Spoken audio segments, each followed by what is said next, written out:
It's time now for the award-winning #1 local talk show in Northeast Pennsylvania, The Sam Lesante Show. Now here's your host, Sam Lesante. So the book is called A Letter to the 1%, folks. Anthony W. Orlando wrote a letter to the 1% of the people who have all the money, most of the money in the United States. The letter to the 1% is exactly what it sounds like, a letter to the richest 1% of American households. It's a call to action, a plea for compassion, and a manifesto for the future. Wow, this is interesting, okay? Now, explain to our viewers, what is this letter to the 1%? Sure. So it is a letter to the richest 1% of American households, defined as the 1% who earn the highest incomes. So we're talking about people that earn about $400,000 a year, households that earn about $400,000 a year or more. And essentially I wrote it to them because they have so much tremendous power in this country to affect positive change. The Congress people really listen to them. Their money really can do a lot of good. And so I think that they have the greatest opportunity of any of us to fix some of the problems that are happening in our economy and our society. Now, in the book, okay, I read the book, and you go through a scenario here, okay, and you start explaining, what happened in the 20s and the 30s and the different things, okay. Now, how the 1% accumulated their wealth, okay. In the book, it is a manner in which that wealth was accumulated. Mm-hmm. Through the systematic demolition of the tax codes, regulations, public spending, and labor market institutes that create the greatest prosperity the world has ever seen. So what are you alluding to here?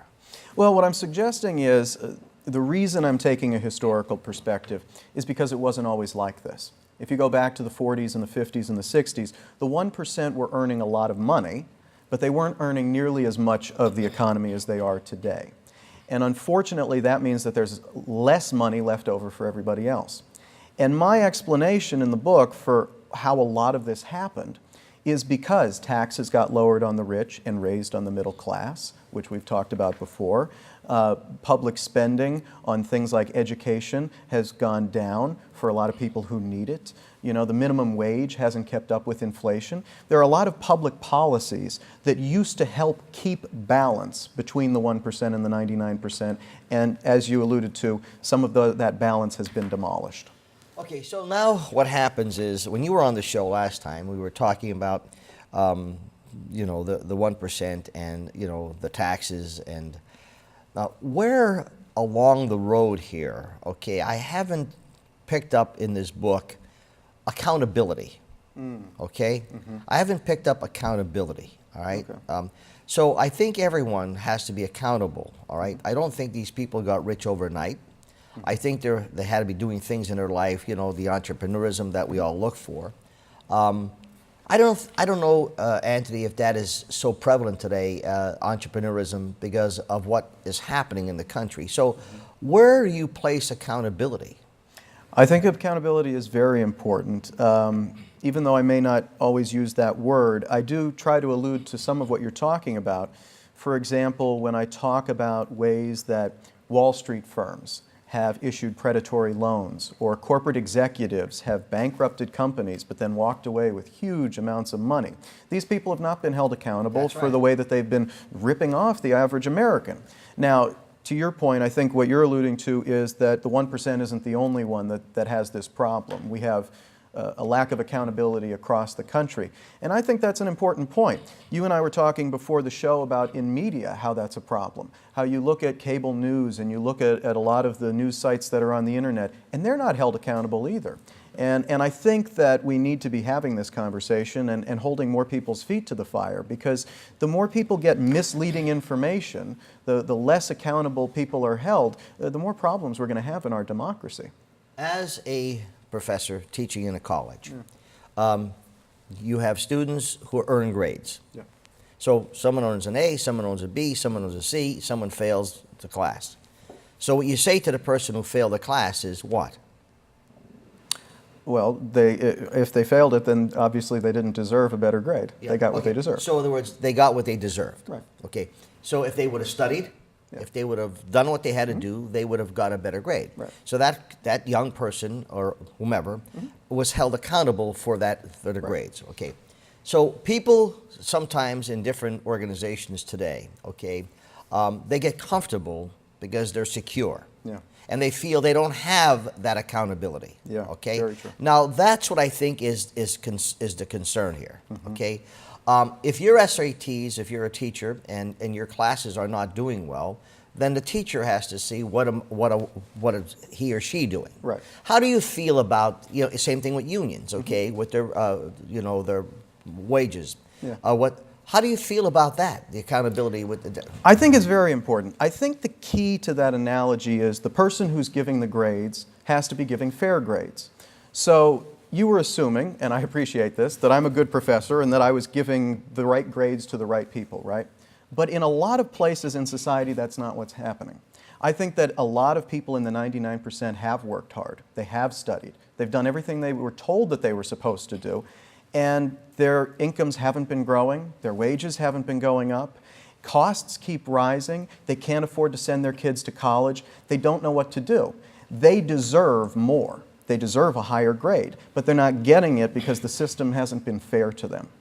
Do you really feel, Anthony Orlando, okay, do you really feel that our country today is not being controlled, starting from the president down, by a select group of the one percenters? Do you feel that? I think that they do have a tremendous amount of power, yes. You think the president of the United States really is the president and that people are telling him what to do? Any president, I'm asking that question. Yeah, I mean, it's a good question. To a certain extent, we'll never know exactly who's telling him what to do in the Oval Office.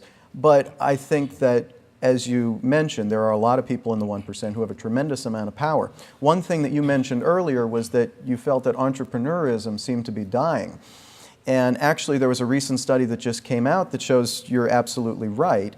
The largest 100 companies in America have been taking a bigger and bigger piece of our national income for the past 20 years, which means that the small businesses are getting crowded out. More and more of the economy is being controlled by larger and larger companies. That's not always a bad thing. We get a lot of good things from these companies, but there is a point at which that power becomes dangerous, and at which point that money would be better used to invest in the 99%.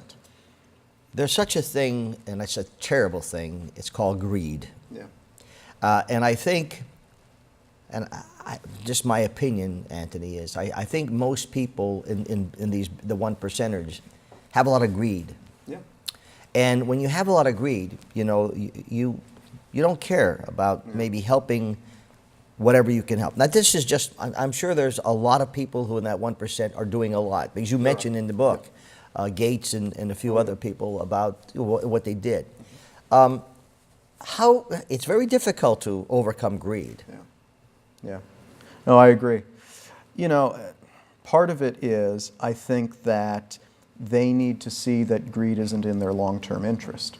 I've tried to make the argument in this book and in a number of articles that I've written, including for my alma mater, the Wharton School, which churns out a lot of the 1% going into business in Wall Street. I've tried to make the argument to them that they may be able to take more and more money now, but if they're not doing it in an ethical way, if they're just doing it in a greedy way, it's going to come back to bite them down the road. Eventually, if you take more and more money from everybody else, everybody else isn't going to have enough money to buy your products. They're not going to have enough money to live on. You're not going to have a sustainable democracy. I mean, this imbalance in the long run is not sustainable for anybody, even the people who are taking the money. Now we have the other area here. I remember I said that, unfortunately, the country is so sizzle, okay? Yeah. And I'm not picking on Hillary Clinton or the Clintons, but at one time we heard last year that they were poor, okay? Well, or they didn't make money. Turns out that she's the third richest in the running for office. Okay, nothing wrong with that. Right. But I'm saying, so the American public are so sizzle. Now, work ethics. All right, knowing you from a young man and your parents, okay, and people who live in northeastern Pennsylvania are hard workers. Okay, and so should we get punished? Okay, if we are working hard, and we are working, 80, 90 hours a week to better ourselves and our families. Then the question is, from theologians, in the Bible, it says, in order for you to eat, you must work. Okay? So now we see our country divided, okay? Because some people don't want to work. Some people want to live off our hard work, okay? That's where I think we have a concern. I'm talking to Anthony Orlando, folks. The book is called Letter to the 1%. I read the book. It's very, very informative. Believe me when I tell you. We come back, let's address that concern, okay? We'll be back right after this. Welcome back to the Sam Lesante Show, folks. Remember, 24/7, you can watch all of our programs that we produce at SSP TV. It's ssptv.com. My email, sam@ssptv.com. Folks, I'm talking to Anthony Orlando, who wrote the book Letter to the 1%. And what he's saying is this 1% should be paying more and doing more in the country to help out. Now, as we talked about before the break, people, work ethics, as I said in the Bible, Thessalonians, says that, in order for you to eat, you must work. You cannot be lazy. Okay. So now people who are out there working and achieving successes, especially senior citizens that work so hard at protecting their pensions and their retirement. You say in the book, I'm ready to use my money to help them. Charity is a good thing. A lot of egos are boosted by it and many ethical points earned, even when only tiny amounts are given to the poor. Anthony, believe me, I always help the poor. I think everyone should help. I think if God gave you talents and gave you resources, you should help the poor and help those people who are in need. It's the greedy that people see, especially in supermarkets. There are people who are working hard, they have families, and then they see these people coming in. Not that I'm saying they don't deserve it, but the abuse of all these access cards and how people don't want to work and they're not accountable. Where are you in that point here? I think it's an important point. I think, trust has been going down for years and years. People don't trust large institutions. They don't trust their governments. They don't trust big companies anymore. And part of the reason is because they see these things happening, because they believe that if they pay their taxes, those taxes aren't going to get used in a good way. They're going to get used on people who don't deserve it. And I think that one of the things that we really need to start doing in this society is to change that mentality, to show that if you're going to pay your taxes, we're going to use them for positive things. We're going to invest in education. We're going to invest in your children. We're going to make sure that people have access to health care who deserve it. We're going to make sure that you can earn a livable wage as long as you are working hard. And if you can't work, if you actually are on disability, we'll make sure that there's a safety net there for you. You talked about the elderly and how they're trying to protect their pensions. Most people don't have much pension money left nowadays, and they're relying on Social Security. But what do we always hear about? The problem that all of the Social Security money that they've been paid isn't going to be there for them. If we're going to pay taxes, we should make sure that they're getting 100% of those Social Security checks down the line, because they worked and they paid into the system, right? Going back to accountability. Right. When the politicians are running, good politicians make for good government. We need our politicians, good ones, okay? But what frustrates me, we are the biggest cause of the problem we have in the country, because we do not check people for accountability. Yeah. We do not check their backgrounds.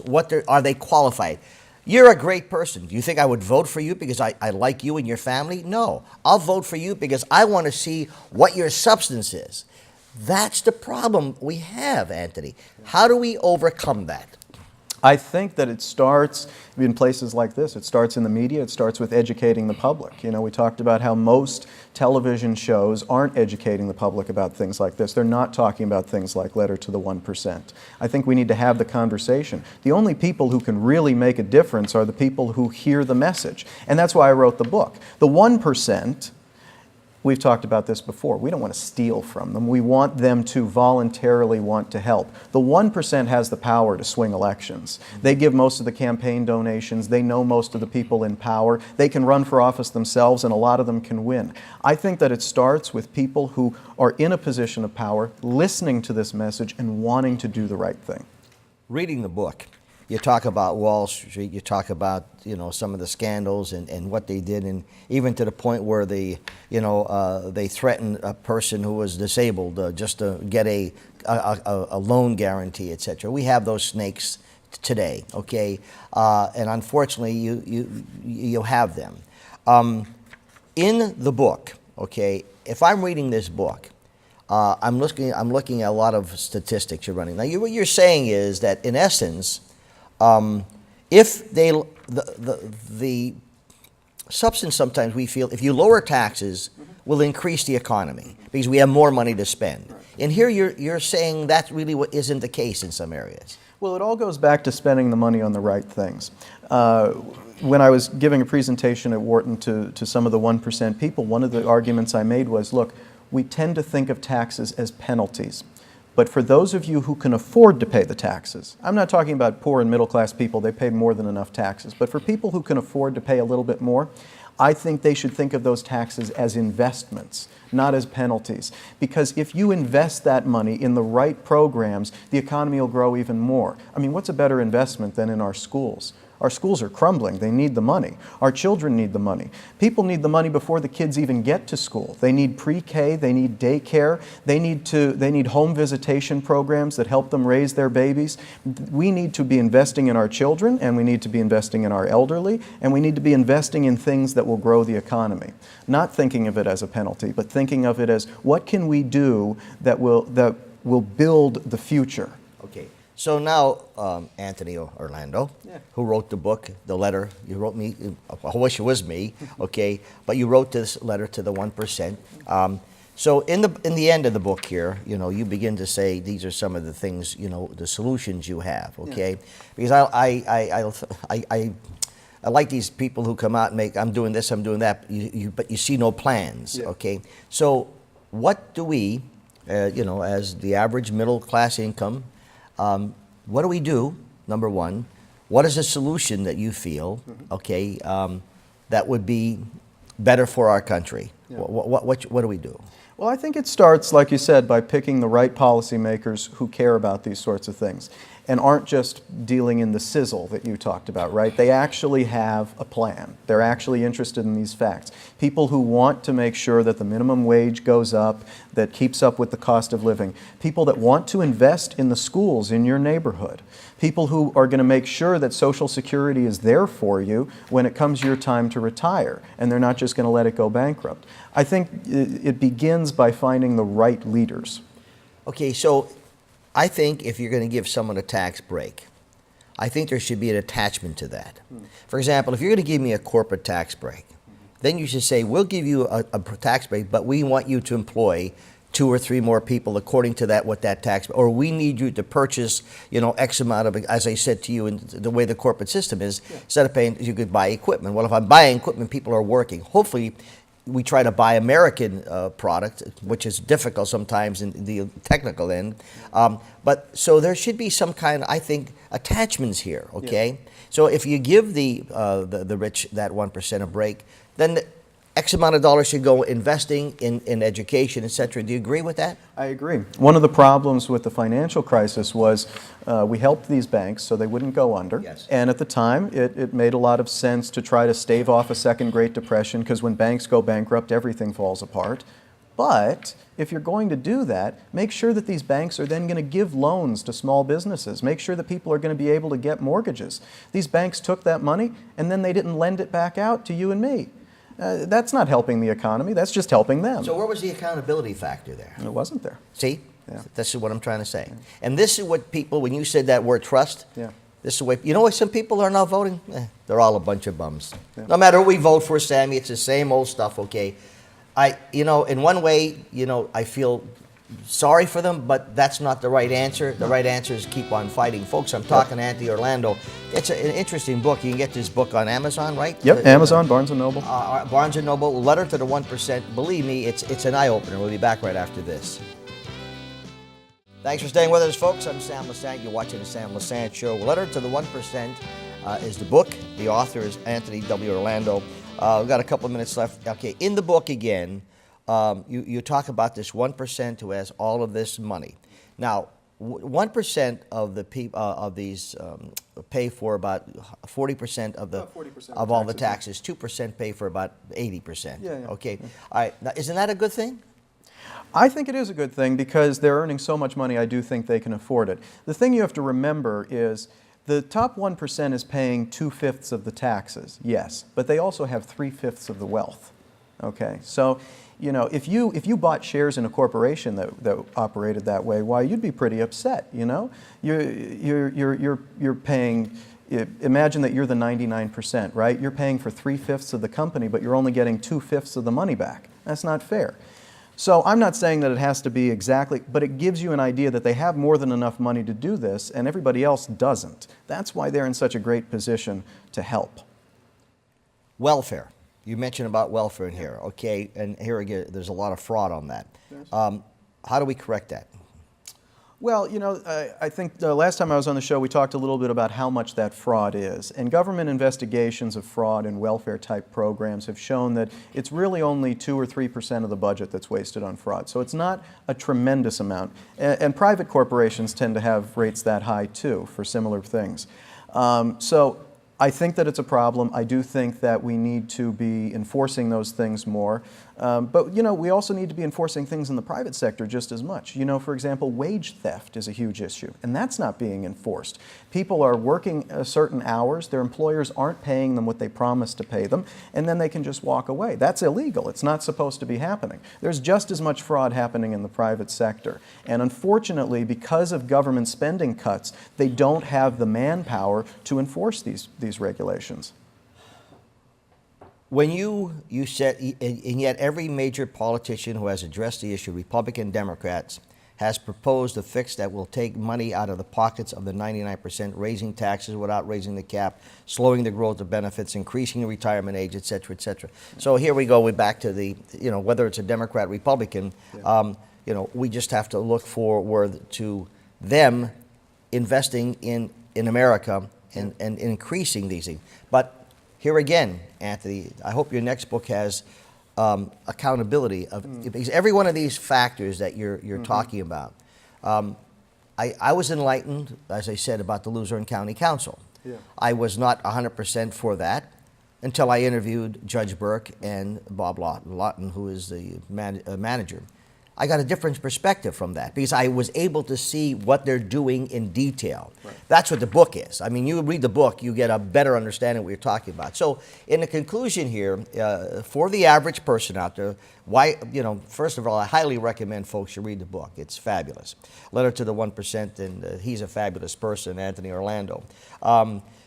What would be the message that you'd like to give? Because I know at the end here you said, you know, you ended it, you know, this is, you know, the nation is waiting, the world is waiting to make us proud, you know, Anthony W. Orlando, November 2013.